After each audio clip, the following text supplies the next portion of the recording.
పరిగెడుతున్నారు. వదలండి మమ్మల్ని. మహారాణి గారు, ఘోరం జరిగిపోయింది. ఏం జరిగింది? తమరి ఆజ్ఞానుసారం మేము దుర్గా మందిరానికి వెళ్ళాం. తీరా అక్కడ చూస్తే మహారాజు గారికి, సమర్ సింగ్ కి హాని కలిగించే ఆంగ్లేయుల పన్నాగం మాకు తెలిసిపోయింది.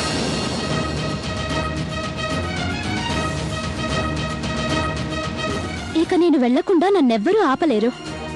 నేను వెళ్ళి తీరుతాను. వెళ్ళొద్దు మన అక్కయ్య, ఒకవేళ బాబాయ్కి తెలిసిపోతే కోపడతారు.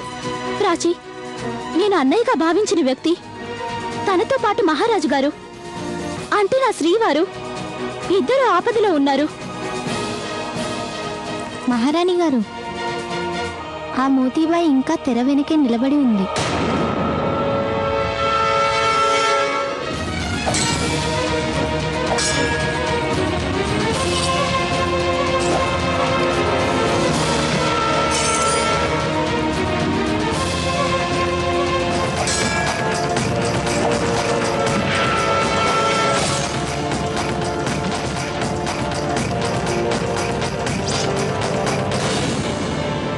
నన్ను క్షమించండి మహారాజా. పిరికి వాళ్ళ క్షమించమని అడుగుతున్నావా? యుద్ధం కపటంతో కాదు, వీరత్వంతో గెలవాలి. వాడు దేనికైనా తెగించగలడు.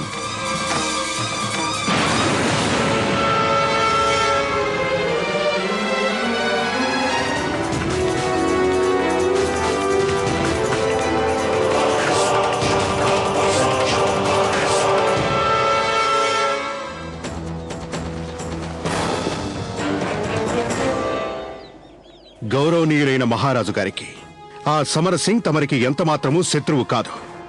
మీ ముందు గాయాలతో పడి ఉన్నవాడు సమర్ సింగ్ కాదు, ఆంగ్లేయుల చేతుల్లో కీలుబొమ్మగా మారిన ఒక పచ్చి మోసగాడు. ఇట్లు తమరి శ్రేయోభిలాషి అయిన ఒక సేవకుడు. ఒక సేవకుడా?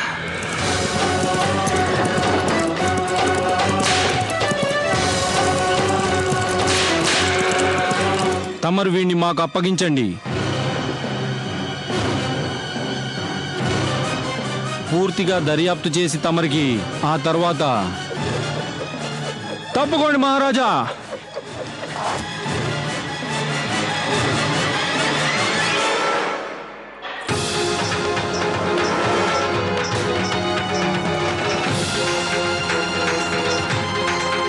ధన్యవాదాలు మిస్టర్ ఫ్రేజర్.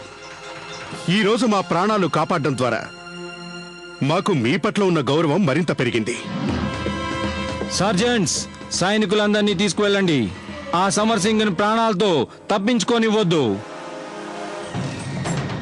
ఇది తీసుకో. నాకొక విషయం మాత్రం చెప్పు, మహారాణి గారు లోపలున్నారా లేరా అన్నది. ఇవి తీసుకో.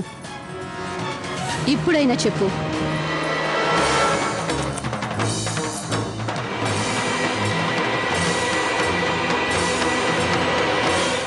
దాహం దాహం.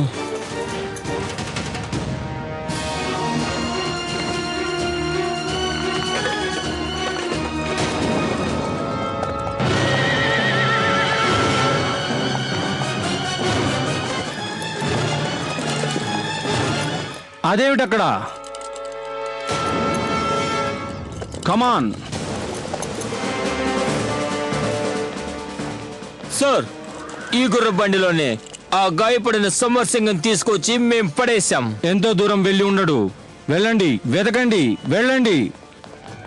సార్, మోతీబాయి పంపిన వర్తమానం ప్రకారం మణికర్ణిక మహారాణి గారు రాజభవనంలో లేరట. లేదా? అవును సార్, ఆవిడ సమర్ సింగ్ ని కాపాడడానికి ప్రయత్నిస్తుందని కబురొచ్చింది. ఝాన్సీ నలుమూలలా వెతకండి. వధువు విడితికి వెళ్లే అన్ని మార్గాల్లో తనిఖీకి ఏర్పాట్లు చేయండి. Come, let's go.